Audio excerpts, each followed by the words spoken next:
گروهی اولینی جوانان وطندوست و شجاعتمند شهر اسفره با تنتنه به خدمت حربی گسیلانیده شدند. به این مناسبت در میدان پرچم دولتی مرکزی شهر با شرکت رهبریت مقامات اجرایی حکومت دولتی، کارمندان کمیسریت حربی، سابقه‌داران مهنت، جوانان و والدین و پیوندان دعوتشونده‌ها همایشی تنتنوی برگزار گردید. جایز ذکر است که نخستین روز سفربرنمایی و گسیل جوانان به صف قواهای مسلح مملکت از آغاز نیک و متشکلانه معرکه دعوتی بشارت می‌دهد. در آغاز معرکه دعوتی تیر ماهی جوانان به صف ارتش ملی به حفظ و حمایت وطن اقدام نمودن زیاده از 270 نفر جوانان شجاعتمند و در روز اولین موسم به خدمت حربی سفربرنمایی 250 نفر آنها تقویت بخشنده اقدامات دلیل دیگرگونی مثبت مفکوروی و معنوی اهل جامعه در این سمت ارزیابی می‌گردد.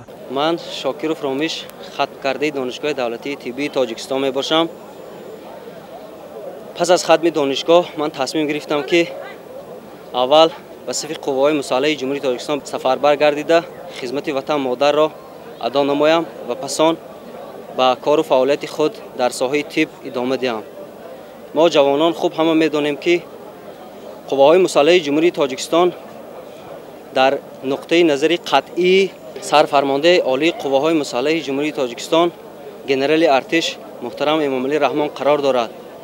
ما امروز افتخار از آن داریم که چنین یک مسئولیت بزرگ به عهده ما افتاده است و ما با سر بلندانه از این مکتب مردانگی گذشته باز به نزد پدر و مادر برمیگردیم.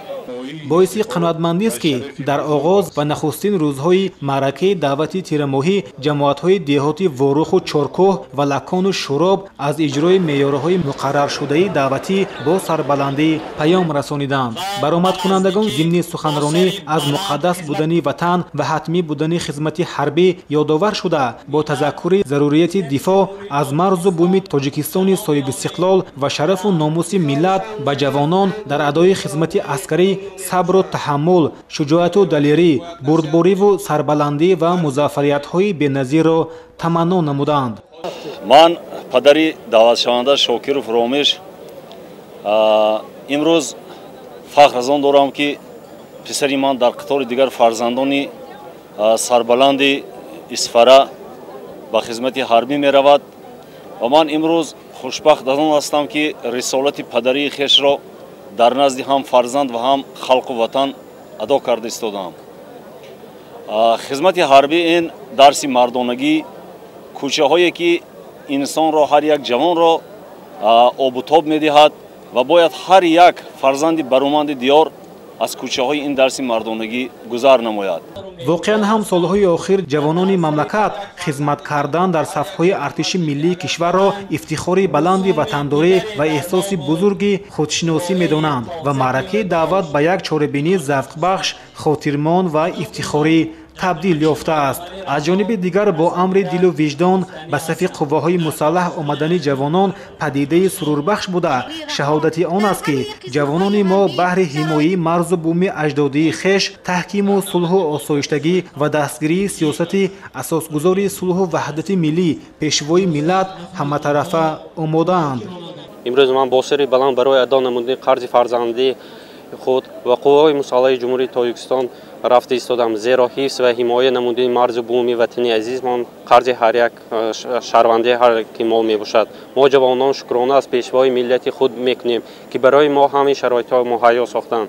جواباً به این غمخواری دولت و حکومت جمهوری تاجیکستان ما باید برای حفظ مرز و بوم وطنی عزیزمان تاجیکستان بیشتاسا همیشه آماده باشیم، زیرا وطن مایه افتخار، شان و شرف، ننگ و ناموس و آبروی اعتبار ما می باشد. باید تذکر داد که سخنرانی دعوتشوندگان و والدین آنها سربازان و موسفیدان روزگار دیده شهر نیز سرشار از احساس بلند وطنداری و رسیدن به قدر سرزمینی اجدادی بود. نمایندگان گروه نوسکران با برابر دعوت خدمت صادقانه به وطن از همه همسالان خود دعوت به عمل آوردند که قرض جوانمردی خود را در نزد مردم میهن با شرفانه اجرا نمایند.